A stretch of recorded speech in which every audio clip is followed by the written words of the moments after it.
मैं शमशाद खान। आप देख रहे हैं एशियन इंडियन न्यूज़।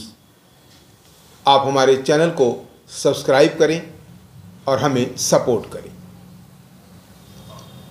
भारत के इतिहास में 1947 और 48 का कालखंड केवल आज़ादी और विभाजन तक सीमित नहीं, बल्कि ये उस जटिल राजनीतिक सामाजिक प्रक्रिया का दौर भी था जब सैकड़ों देशी रियासतों को नवगठित भारतीय संघ में सम्मिलित किया जाना था। इन रियासतों में जूनागढ़ का मामला सबसे विचित्र, चुनौतीपूर्ण और ऐतिहासिक रूप से महत्वपूर्ण भी था। आज जब हम एकीकृत भारत की बात करते हैं तो जूनागढ़ के विलय की कहानी याद आती है कि राष्ट्र की अखंडता केवल भौगोलिक नहीं बल्कि जनता की आकांक्षाओं से तय होती है। हम आपको बताते चलें कि जूनागढ़ रियासत की आबादी लगभग 80% हिंदू थी, लेकिन शासक मुस्लिम नवाब महाबत खान के हाथों में था। जब भारतीय स्वतंत्रता अधिनियम 1947 के बाद देशी रियासतों को भारत या पाकिस्तान में शामिल होने का विकल्प दिया गया, तब ये स्वाभाविक अपेक्षा की गई कि जूनागढ़ भारत का हिस्सा बनेगा, क्योंकि भौगोलिक रूप से वो भारत से घिरा हुआ था और जनता की ये भी इच्छा थी कि जूनागढ़ भारत में शामिल हो। जूनागढ़ के निर्णय ने क्षेत्रीय शांति को खतरे में डाल दिया। जनता में असंतोष बढ़ गया, अर्थव्यवस्था ठप हुई और प्रशासन चरमरा गया।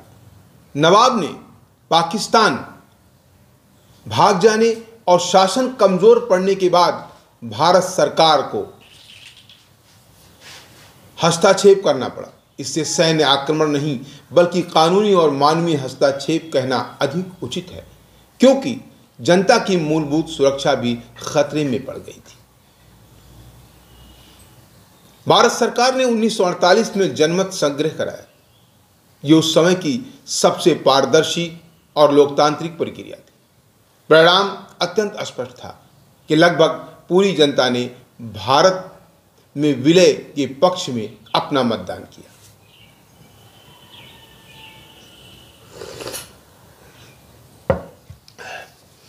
यह निर्णय केवल एक प्रशासनिक कदम नहीं था, बल्कि ये इस सिद्धांत की पुष्टि था कि राष्ट्र जनता से बनता है, शासक की इच्छा से नहीं। जूनागढ़ का विलय कई कारणों से अहम भी था। लोकतंत्र की जीत हुई, जनता की इच्छा को सर्वोपरि रखा गया। संघ की एकता, भारत ने दिखाया कि अखंडता शांति और प्रक्रिया से भी कायम की जा सकती है।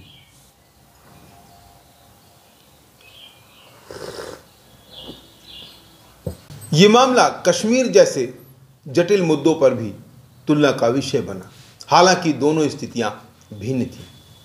वर्तमान समय में जूनागढ़ का मुद्दा कभी कभी अंतर्राष्ट्रीय और घरेलू राजनीति में भी उठाया जाता है, लेकिन इतिहास यह स्पष्ट करता है कि जूनागढ़ का विलय न्यायसंगत, लोकतांत्रिक और कानूनी प्रक्रिया पर आधारित था। भारत की तत्कालीन नेतृत्व विशेषता सरदार पटेल ने जिस धैर्य, दृढ़ता और दूरदर्शिता से इस समस्या को सुलझाया, वो आज भी प्रशंसनीय है। उनके प्रयासों ने ये सुनिश्चित किया कि रियासतों का विलय संघर्ष नहीं है, बल्कि विचारशील संवाद और जनता के अधिकारों का एक बहुत बड़ा मुद्दा भी है।